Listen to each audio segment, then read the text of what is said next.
नमस्कार दोस्तों, आपका स्वागत है YouTube चैनल पर। मेरे दोस्त ने होम लोन के लिए अप्लाई किया और उसका रिजेक्ट हो गया।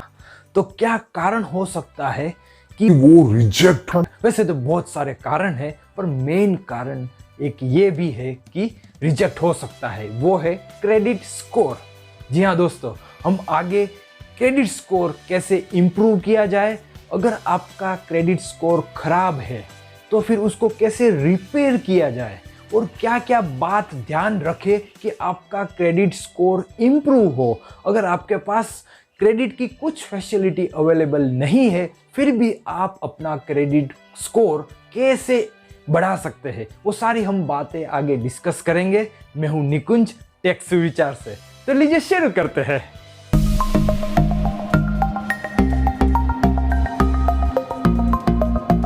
क्रेडिट स्कोर एक मैथमेटिकल कॉम्प्लेक्स इक्वेशन है। गलत बात है, ये कॉम्प्लेक्स इक्वेशन ऐसा कुछ नहीं है। इसके अंदर एक एल्गोरिदम होता है जो बहुत सारे पॉइंट को कंसीडर करके आपका क्रेडिट स्कोर बढ़ाता है। तो इसके अंदर कोई जादू की छड़ी घुमा के आपका क्रेडिट स्कोर बढ़ा, ऐसा कुछ नहीं होता। इसलिए आप सावधान रहिए। अगर कोई कहता है ऐसी बात तो वो गलत है। जानकार कहते हैं कि 70 पॉइंट्स है जिसको कंसीडर करके आपका क्रेडिट स्कोर बढ़ाया जाता है।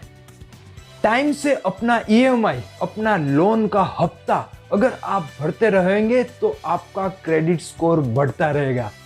ये क्या नई बात हुई, ये तो सबको मालूम ही है। पर लेकिन इसके अंदर आप क्रेडिट पॉलिसी जो इसकी है उसके मुताबिक चलते रहेंगे तो आपका क्रेडिट स्कोर जरूर बढ़ेगा। मेरा क्रेडिट स्कोर 850 है। मुझे दुनिया की कोई भी ताकत लोन लेने से मना नहीं कर सकती। तो ये आप गलत फहमी में मत रहिए, क्योंकि बैंक सबसे पहले आपका क्रेडिट स्कोर तो जरूर देखेगा, पर लेकिन बैंक क्रेडिट स्कोर पे आपका क्रेडिट बिहेवियर देखता है। अगर आपका क्रेडिट बिहेवियर बराबर नहीं है फिर भी आपको रिंकार कर सकता है लोन देने से। इसीलिए आपका क्रेडिट स्कोर अच्छा है वो अच्छी बात तो है, पर उसके साथ क्रेडिट बिहेवियर भी अच्छा होना चाहिए। दुनिया में ऐसे भी लोग हैं जिसको क्रेडिट लेने की जरूरत नहीं पड़ती, पर लेकिन अगर आपका क्रेडिट स्कोर बनता है तो उसमें आपका घाटा नहीं है, आपके लिए अच्छा ही है। क्या पता आने वाले सालों में आपके बच्चों के लिए होम लोन या फिर एजुकेशन लोन के लिए पैसे की जरूरत पड़े, तभी आपका क्रेडिट स्कोर बराबर नहीं है तो यहाँ पे आपको लोन नहीं मिल सकता। इसीलिए अगर आपको क्रेडिट स्कोर इम्प्रूव करना है या फिर आपके पास कुछ लोन आगे के समय में नहीं लेना, फिर भी आपका क्रेडिट स्कोर अच्छा बनाना ठीक बात रहेगी। क्यों?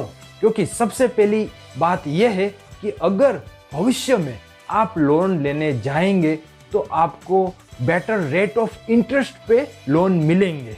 आपकी लोन एलिजिबिलिटी बढ़ जाती है क्योंकि आपका क्रेडिट स्कोर या फिर आपकी क्रेडिट बिहेवियर से एलिजिबिलिटी बैंक वाले डिसाइड करते हैं।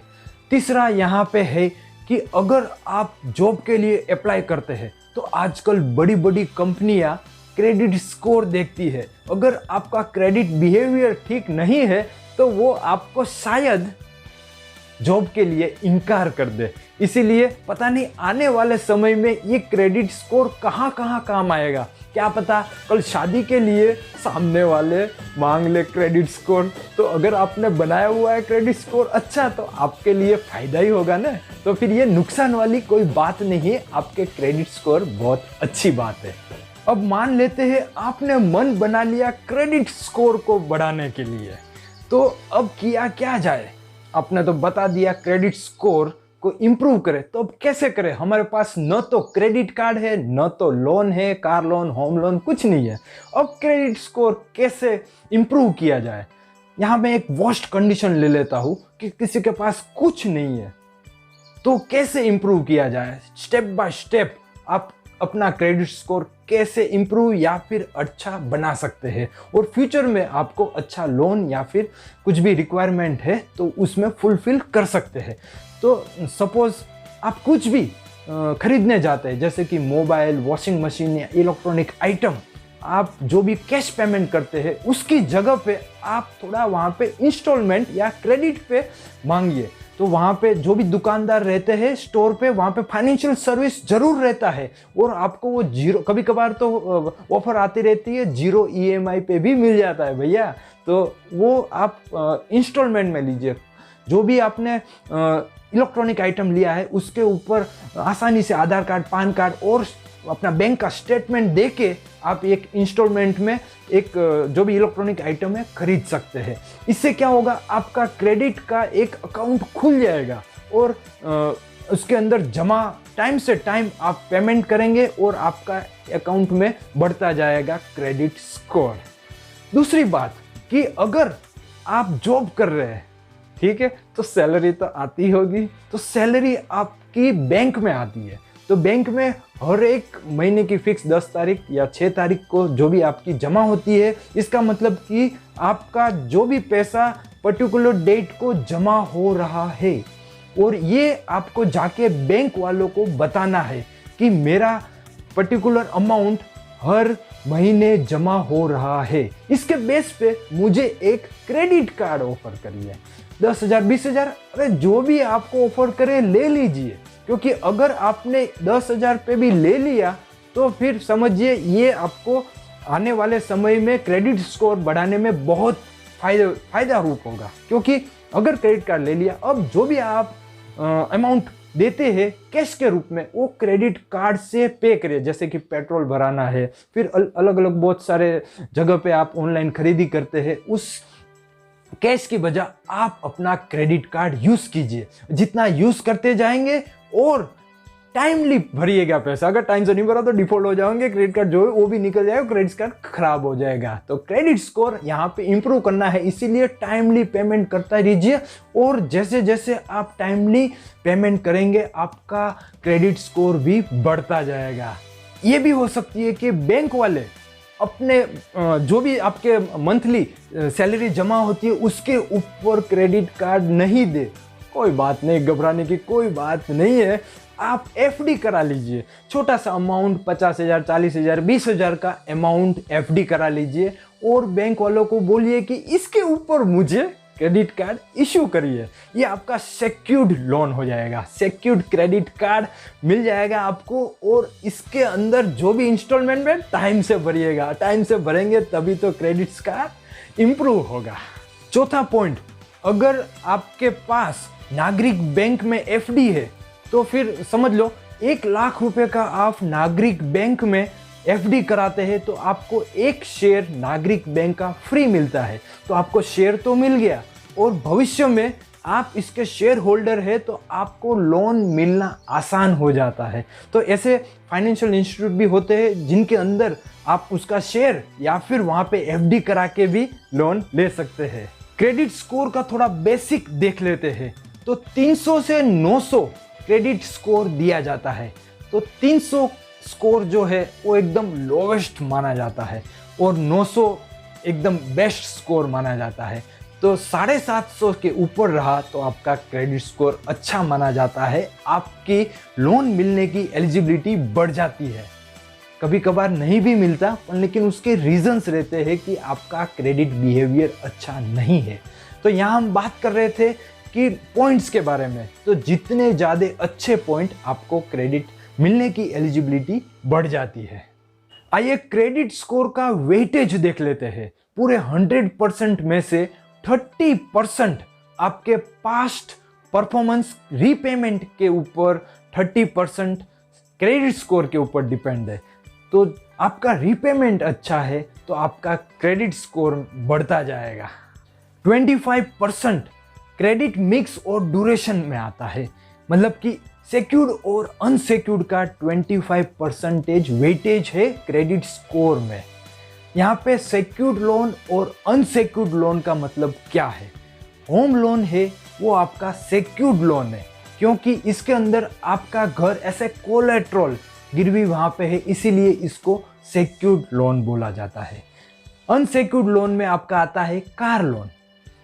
Bad loans are unsecured loans और good loans are secured loan. ऐसा कहा जाता है। 25% आता है लेवरेज। लेवरेज के ऊपर 25% वेटेज है क्रेडिट स्कोर में। लेवरेज का यहाँ पे ये मतलब है कि आप क्रेडिट लिमिट का कैसे इस्तेमाल करते हैं। जी हाँ दोस्तों, ये क्रेडिट लिमिट जो है उसको आप कैसे यूज़ करेंगे ये भी क्रेडिट स्कोर में बहुत ही इम्पोर्टेंट है। और बाकी बचा 20% में अदर पैरामीटर्स फैक्टर्स सब आ जाते हैं। इसको कंसीडर करके यहाँ पे आपका क्रेडिट स्कोर बनता है। डिफ़ॉल्ट होने का सबसे महत्वपूर्ण कारण क्या हो सकता है? What are the root cause of default? आप समय से पैसा या भुगतान नहीं कर पाते, आप एक जेन्युइन व्यक्ति है, आपका फाइनेंशियल ट्रैक रिकॉर्ड बहुत ही अच्छा है, पर लेकिन कोई भी कारण से आप टाइमली पेमेंट नहीं कर पाते, ये यहाँ पे क्रेडिट स्कोर पे बहुत ही इफेक्ट डालता है। कोई भी कारण हो सकता है कि जैसे कि अभी कोरोना, इस पेंडेमिक सिचुएशन में आपके पास जॉब नहीं है तो पैसा नहीं है, और पैसा नहीं है तो आप रीपेमेंट या फिर अपनी ईएमआई इंस्टॉलमेंट कैसे भरेंगे। इसीलिए ये अगर आप डिफ़ॉल्ट हुए हैं तो कोई बात नहीं, 2-3 महीने में आपके पास सैलरी आती है तो सबसे पहले वो भर दीजिए, उसको ख़त्म करिए, क्योंकि जितना ज़्यादा आपका पेंडिंग अमाउंट रहेगा उसके ऊपर आपको इंटरेस्ट लगेगा। अगर आपको ज़्यादा लग रहा है तो ज़्यादा पैसा देना पड़ेगा, और ये आपके लिए बहुत ही डिसएडवांटेज है। और मेजर डिसएडवांटेज ये है कि आपका क्रेडिट स्कोर गिर रहा है लगातार। डिफ़ॉल्ट होने की वजह से आपका क्रेडिट स्कोर डाउन हो जाएगा। इसीलिए कभी कभार ऐसा होता है कि आपकी फाइनेंशियल जो भी अकाउंट में सामने सिबिल स्कोर के वहाँ पे अपग्रेड नहीं होती, इस वजह से आपका रिफ्लेक्शन वहाँ पे क्रेडिट स्कोर में गलत बता रहा है। तो सिबिल की वेबसाइट पे जाके आप सालाना एक बार क्रेडिट रिपोर्ट लेके उसके अंदर डिटेल में देख के कौन कौन से अकाउंट आपके खुले हुए हैं और किस इंफॉर्मेशन के अंदर आपका ज़्यादा क्रेडिट स्कोर बढ़ा है या फिर नहीं बढ़ा, किस कारण से, वो आप स्टेप्स लेके या फिर अपने बैंक से बात करके वहाँ पे शॉर्ट आउट कर सकते हैं। रिड्रेसल और उसका जो भी एड्रेस है मैं डिस्क्रिप्शन में उसका लिंक दे दूंगा, ताकि आप वहाँ जाके कंप्लेन करके अपना क्रेडिट स्कोर बढ़ा सकते हैं। तो दूसरी और एक बात यहाँ पे ध्यान रखनी है कि अगर आपके पास जो भी बैंक में फ्रॉड हुआ है, हो सकता है कि जैसे कि अभी लेटेस्ट फ्रॉड ओलेक्स पे चल रहा है। ओलेक्स में ऐसा है कि आपको मोबाइल बेचने के लिए रखा है और आपको सामने से फ़ोन आएगा, वो आपको क्यूआर कोड सेंड करेगा, आप एक्सेप्ट कर लेंगे, क्योंकि इसके अंदर आपको न तो ओटीपी देना पड़ता है न कुछ भी, और पैसा जाएगा तो ओटीपी देगा ना, तभी तो जाएगा। इसीलिए आप एक्सेप्ट कर लेते हो और आपके तुरंत अकाउंट में 10 रुपया 20 रुपया ऐसे ट्रायल वो जमा हो जाता है, और सामने वाले का कॉन्फिडेंस आपके जिगर में आ जाता है। और दूसरा, जब सामने वाला आपको बोलता है मैं आर्मी ऑफिसर हूँ, तो और भी आपका सीना गर्व के साथ फूल जाता है, आज़ादी का दिन आपको याद आ जाता है, और वो उसका लाभ लेके वो सेकंड बार जब क्यूआर कोड सेट करता है तो आपका अकाउंट पूरा साफ हो जाता है। इसीलिए ऐसे फ्रॉड से आप बिल्कुल सावधान रहिएगा, क्योंकि ऐसे ओलेक्स पे आजकल बहुत ही फ्रॉड हो रहे हैं। अगर ऐसा फ्रॉड हुआ है तो आप बैंक के पास सेटलमेंट या कुछ भी करें तो उसके अंदर जल्दी से निवारण उसका लाइए और उसको क्लोज करिए मैटर को, और रीपेमेंट कर दीजिए, ताकि आपका आने वाला जो भी financial detail score CIBIL score में बढ़ता रहे और बेहतरीन होता रहे। अगर आपका लोन डिफ़ॉल्ट होता है तो 850 के स्कोर से 650 स्कोर में आने में कुछ डिफ़िकल्टी नहीं होगी, और आपको आगे वाले समय में लोन लेने में ज़रूर डिफ़िकल्टी होगी। तो ये बात ज़रूर ध्यान रखिएगा, डिफ़ॉल्ट होने से पहले आप अपना रीपेमेंट ज़रूर करिएगा। टाइम से रीपेमेंट करने का एक फ़ायदा है कि आपको क्या लगता है कि क्रेडिट स्कोर यूं ही बढ़ जाता है? नहीं दोस्तों, इसको कम से कम 24 महीने लगते हैं क्रेडिट स्कोर को रिफ्लेक्ट करने में। इसलिए आज आपने जो भुगतान किया है वो आपको साल के बाद उसका इफेक्ट दिखाई देगा। इसीलिए आप टाइम से रीपेमेंट करते रहिए, आपका क्रेडिट स्कोर बढ़ाते रहिए। मेरे बालों पर मत जाइए, मेरी बातों पर जाइए। दूसरा मेन कारण डिफ़ॉल्ट होने का यह है कि आपने बहुत सारा अनसेक्योर्ड लोन ले रखा है। Car loan, personal loan, credit card, पता नहीं दुनिया भर के क्रेडिट कार्ड आपने रखे हुए बिन फालतू में।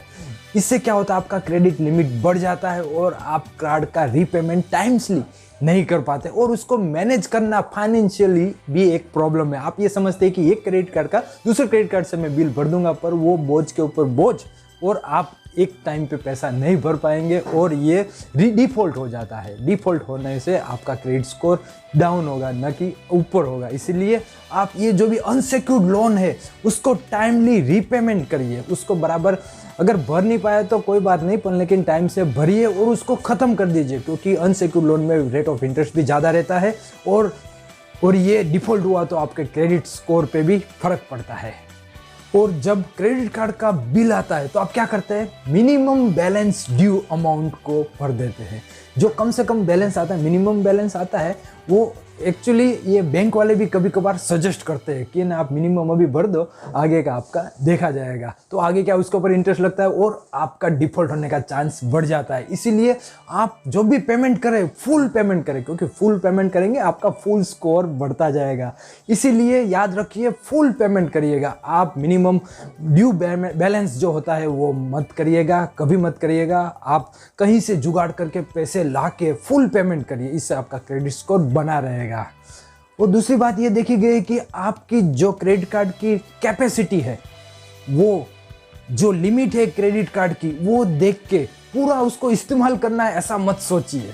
आपकी जो रीपेमेंट कैपेसिटी है वो देख के ही अपना खर्चा, अपना एक्सपेंस करिएगा, क्योंकि रीपेमेंट कैपेसिटी ही आपको रीपेमेंट कर पाएगी और टाइमली पेमेंट करेंगे तो आपका क्रेडिट स्कोर बढ़ जाएगा।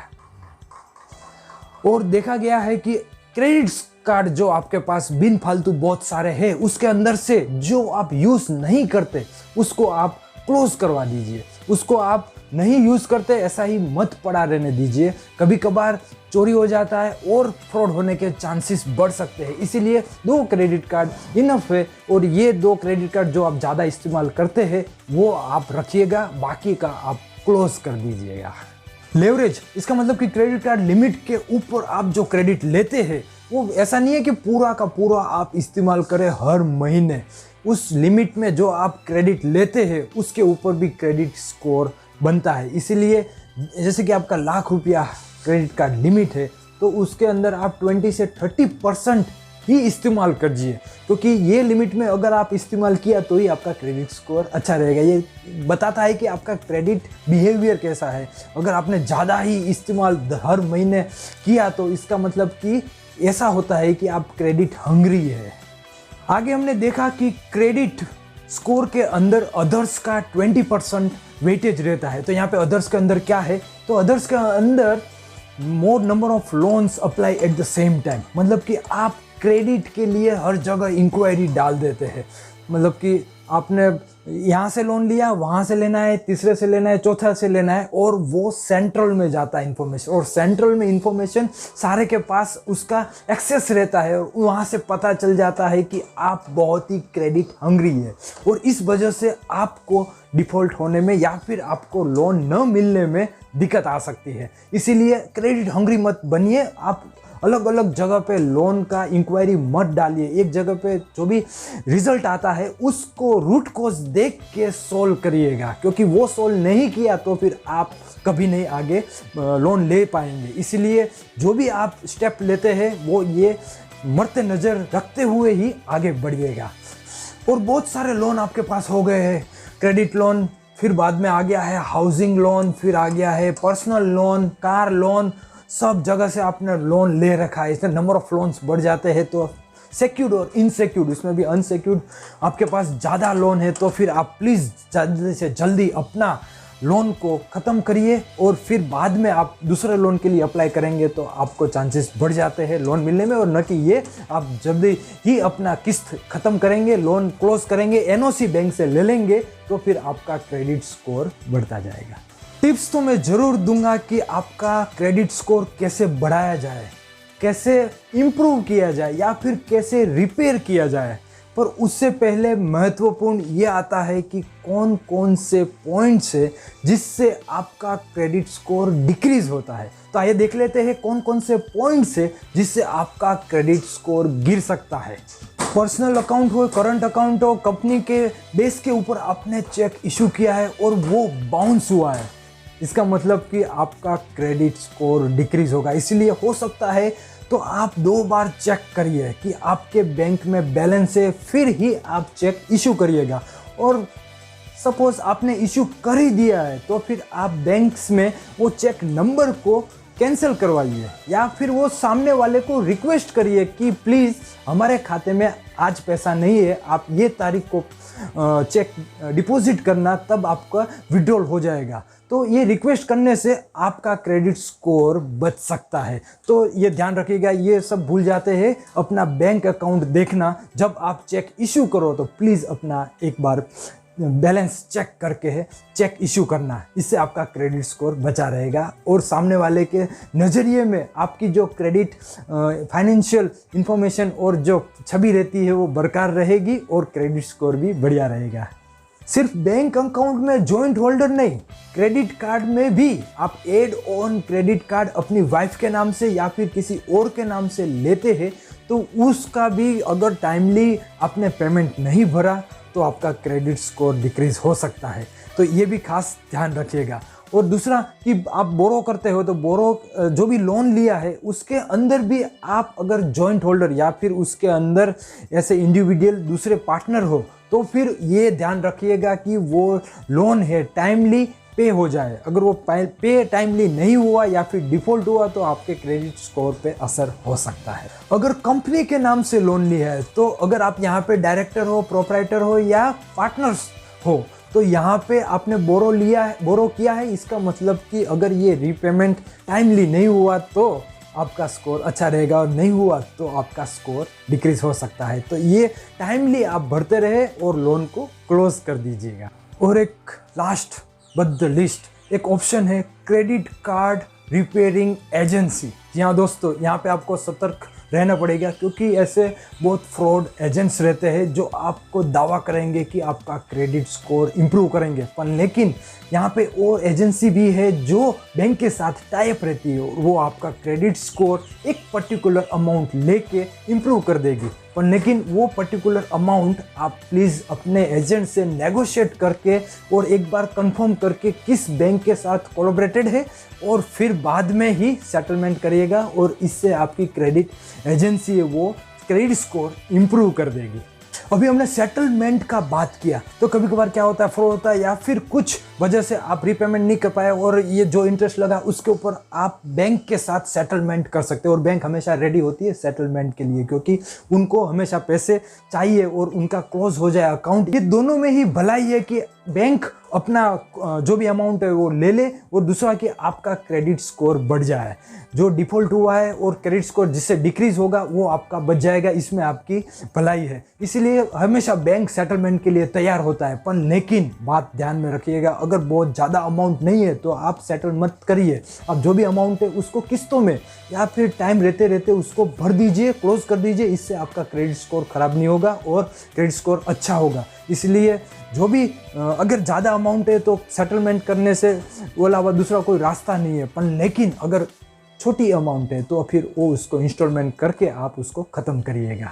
अभी आपने सभी जगह से लोन लेके यहाँ से वहाँ से आपका क्रेडिट स्कोर ख़राब हो गया है, रीपेमेंट टाइम से नहीं हुआ, डिफ़ॉल्ट हो गया और सेटलमेंट कर कर के हमारा क्रेडिट स्कोर ख़राब हो गया है। अब इसको रिपेयर करना है, इम्प्रूव करना है तो आप क्या करेंगे?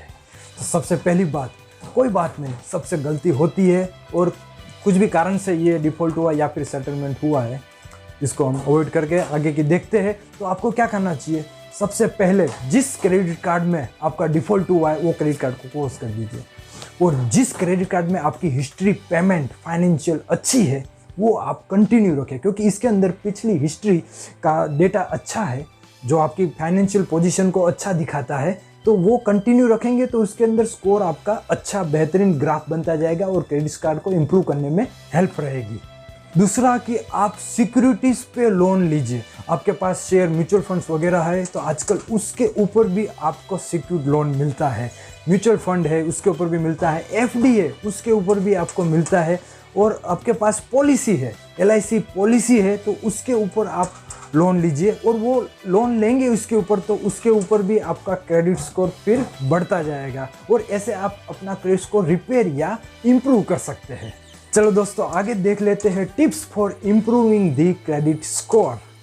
Payment on time. जी हाँ दोस्तों, ये नई बात नहीं है, पर लेकिन आपको बताना बहुत ज़रूरी है, क्योंकि आपने टाइमली पेमेंट नहीं किया तो यहाँ पे इफेक्ट आ सकती है।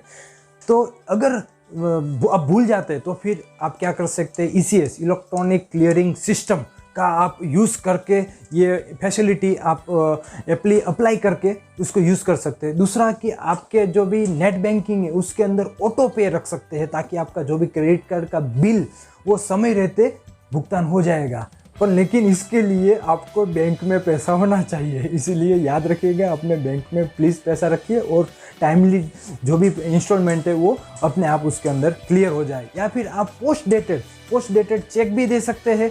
और क्या करते हैं आप लोग कि 7 तारीख का आपका जो भी क्रेडिट कार्ड का बिल देने का है, तो आप 7 तारीख को शाम को 5-6 बजे आप चेक डालते हो। इसका मतलब नहीं है कि आपने उस डेट को मैंने तो पैसा भर दिया है ना भाई। उसके लिए ये भी हो सकता है कि कल सैटरडे संडे आ रहा और बैंक बंद हो और क्लियरिंग के लिए पैसा या फिर आपका जमा ही नहीं हुआ, तो कम से कम आप 4 से 5 दिन पहले चेक डिपॉजिट करिए या फिर नेट बैंकिंग से आप पैसा ज़रूर भरिएगा। तो फिर ये जो गलती करते हैं वो आप मत गलती करिएगा और टाइमली जो भी पेमेंट है अपने कर्ज ले रखा है उसका भुगतान करिएगा।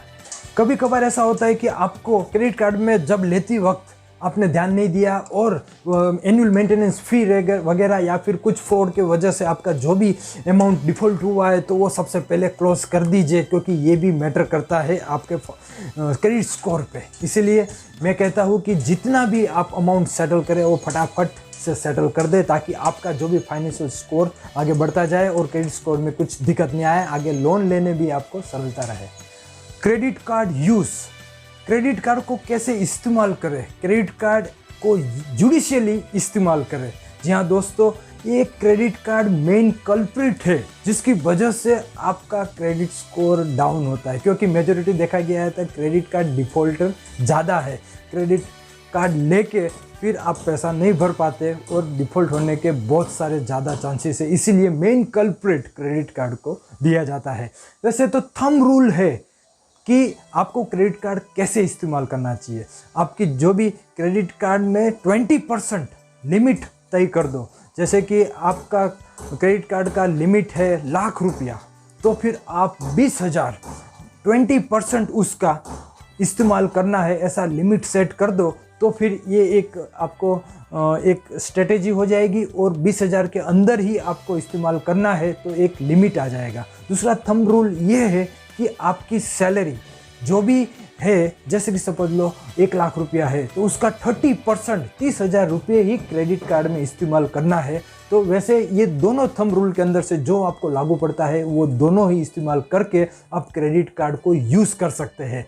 दूसरा ये है कि अगर इसके अंदर आप डिफ़ॉल्ट हुए तो फिर 30% इंटरेस्ट भरना पड़ेगा, इसलिए आप जो भी कर्जा ले तब 2 बार सोच के ही लीजिएगा। Credit hungry behaviour. तो इसके अंदर सपोज आपका नया जॉब लगा है, आपके कलीग के पास 5 क्रेडिट कार्ड है, तो आपने 6 को अप्लाई कर दिया। फिर उसके पास होम लोन है, कार लोन है, गोल्ड लोन है, पर्सनल लोन है, आपने सब में अप्लाई कर दिया। और इससे क्या होगा, आपका जो क्रेडिट है हंग्री बढ़ गया, मतलब कि आपको ज़बरदस्त कर्ज की ज़रूरत है, ऐसे फाइनेंशियल इंस्टीट्यूट में मालूम चलेगा। इससे क्या होगा कि आपका आगे चांस लोन लेने का 0% रह जाएगा और ये जो आपने लोन ले रखा है उसको भरपाई करने भी आपको डिफ़ॉल्ट के चांसेस बढ़ जाएंगे। अगर आपका 850 स्कोर है तो फिर वो ड्रास्टिकली 550 पे आ जाएगा। अगर ऐसा आप क्रेडिट बिहेवियर रहेगा तो फिर वो ड्रास्टिकली नीचे आ जाएगा। इसीलिए ऐसा गलती मत करिएगा। जो भी आपका सैलरी है उसका 40% EMI होना चाहिए, ये ध्यान में रखते हुए ही आप खर्च करिएगा। सिक्योर्ड लोन और अनसिक्योर्ड लोन, जैसे कि हमने पहले बताया कि सिक्योर्ड लोन के अंदर आपका होम लोन आता है। तो होम लोन में क्या है कि कोलैटरल एक लोन है, क्योंकि इसके अंदर आपका घर बैकएंड में रहता है और इसको एप्रिशिएटिंग प्रॉपर्टी भी बोला जाता है, क्योंकि इसके अंदर डेप्रिसिएशन वैल्यू नहीं है। हालांकि किसी किसी में पाया गया है, पर लेकिन डेप्रिसिएशन बहुत सारे में जीरो है, इसीलिए इसको एप्रिशिएटिंग वैल्यू भी कहा जाता है, क्योंकि घर की वैल्यू दिन भर दिन बढ़ती जाती है, न कि कम होती है। और दूसरे अनसेक्योर्ड के अंदर आपका आ जाता है कार लोन, फिर आता है पर्सनल लोन, गोल्ड लोन या फिर ओवरड्राफ्ट फैसिलिटी। मैं ये नहीं कहता कि आप अनसेक्योर्ड लोन मत ले, पर लेकिन जो भी आप अनसेक्योर्ड लोन ले वो आपका जो भी क्रेडिट लिमिट है उसका 20% ही ले। फॉर एग्जाम्पल कि आपका 50,000 क्रेडिट लिमिट है तो उसका मतलब कि 10,000 रुपये ही आपका सेक्योर्ड लोन में बनता है। अगर आप ये डिसिप्लिन रखते हैं सेक्योर्ड और अनसेक्योर्ड लोन के अंदर, तो आपका गुड क्रेडिट स्कोर और गुड फंक्शनल मतलब कि फाइनेंशियल बिहेवियर आपका अच्छा रहेगा, और ये आपको आगे के समय में क्रेडिट स्कोर अच्छा साबित करने में मददगार करेंगे। क्रेडिट वर्दीनेस का मतलब ये है कि आपके बैंक को आपके ऊपर कितना ट्रस्ट है कि ये रीपेमेंट टाइमली कर पाएंगे। तो जी हाँ दोस्तों, ये क्रेडिट वर्दीनेस बहुत ही इम्पोर्टेंट है, इसीलिए ये मैंने एक खास टॉपिक आपके लिए रखा है। अगर ये आपको टॉपिक अच्छा लगता है तो प्लीज़ लाइक बटन ज़रूर दबा दीजिएगा, ये आपके दोस्तों में ज़रूर शेयर करिएगा, क्योंकि ये भी जानकारी लेकर वो अपने आप का अवेयरनेस बढ़ा सकते हैं। तो यहाँ पे हम बात कर रहे थे क्रेडिट वर्दीनेस। तो क्रेडिट वर्दीनेस में बैंक आपका कैसे चेक करेगा कि आप टाइमली पेमेंट करेंगे। तो क्रेडिट वर्दीनेस के अंदर जो भी आपका क्रेडिट बिहेवियर है वो देखा जाता है, आपने टाइमली पेमेंट किया है कि नहीं वो देखा जाता है। जी हाँ, मैं दोस्तों बार बार बोल रहा हूँ कि आपने टाइम से पैसा भरा है कि नहीं, ये बात बहुत इंपॉर्टेंट है, इसीलिए मैं बार बार बोल रहा हूँ। जो भी आपका सिक्योर्ड और अनसिक्योर्ड लोन है उसको आप 20% जो भी आपका क्रेडिट लिमिट है उस हिसाब से क्रेडिट इस्तेमाल कर रहे हैं या नहीं, ये सारा क्रेडिट वर्दी के अंदर आपके पॉइंट्स काउंट किए जाते हैं। और 30% of the total credit limit आप 30% इस्तेमाल कर रहे हैं कि नहीं। अगर इससे ज़्यादा इस्तेमाल कर रहे हैं तो आपका ये पूरा क्रेडिट स्कोर में क्रेडिट वर्दीनेस के अंदर देखा जाता है। और ये क्रेडिट वर्दीनेस यहाँ पे ये सारे पॉइंट को मद्दे नज़र रखते हुए आपकी बैंक डिसाइड करेगी कि आपको लोन देना है या नहीं। ऐसा भी हुआ है कि मेरा 850 स्कोर है और मुझे दुनिया की कोई भी ताकत लोन देने से इनकार नहीं कर सकती, पर लेकिन अगर आपका क्रेडिट बिहेवियर अच्छा नहीं है तो भले ही आपका 850 स्कोर हो पर लेकिन आपको लोन नहीं मिलेगा। इसीलिए आपकी क्रेडिट स्कोर डिपेंड करती है कि आपकी लोन एलिजिबिलिटी कैसी रहेगी। कोई लोग का ऐसा होता है कि उसके पास 10 से 12 लोन रहती है, फिर भी उसको नए लोन के लिए कुछ भी डिसअप्रूवल आता नहीं, उसको लोन मिल जाता है। वो क्यों?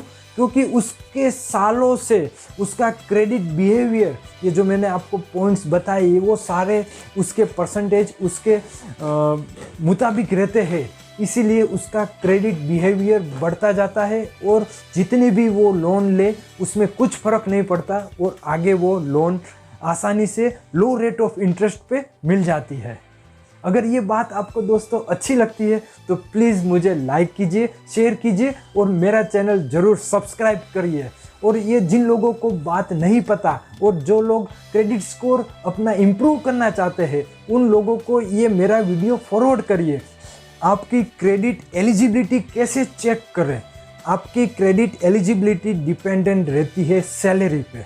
तो सैलरी सपोज आपकी 1 लाख रुपया प्रति महीना है, इसका मतलब कि 1 लाख डिवाइड बाई 2 मतलब कि आपका 50,000 रुपया आ गया। अब 50,000 को मल्टीप्लाई कर दीजिए 100 से, तो 100 से मल्टीप्लाई करने से आ गया 50 लाख।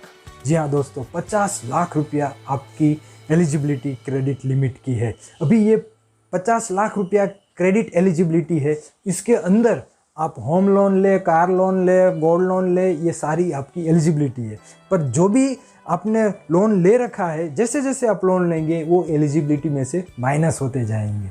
इसीलिए ये जो भी आपको मैं बताया वो अप्रॉक्स बताया, इसे आप कैलकुलेट करके आप अपनी क्रेडिट लिमिट देख सकते हैं और इसके लिए अप्लाई कर सकते हैं। अगर आपको ये टॉपिक अच्छा लगता है तो प्लीज़ लाइक कीजिए, शेयर कीजिए और अपने ग्रुप में फॉरवर्ड कीजिए। दोस्तों वीडियो बनाने में बहुत ही मेहनत लगती है, इसलिए एक लाइक तो ज़रूर कीजिएगा, इससे मैं मोटिवेट हो जाता हूँ। अगर इस वीडियो में आपको कुछ डाउट है और या आपको कुछ क्लियर नहीं हुआ है तो मुझे कमेंट बॉक्स में लिख के प्लीज़ बताइए, मैं ट्राई करूँगा आपको रिप्लाई करने को। और नए नए टॉपिक अगर आप मुझे सुझाव देते हैं तो मैं उसके ऊपर वीडियो ज़रूर बनाऊँगा। मैं हूँ निकुंज टेक्स विचार से, मुझे दीजिए इजाज़त, मिलते हैं नए वीडियो में। जय हिंद।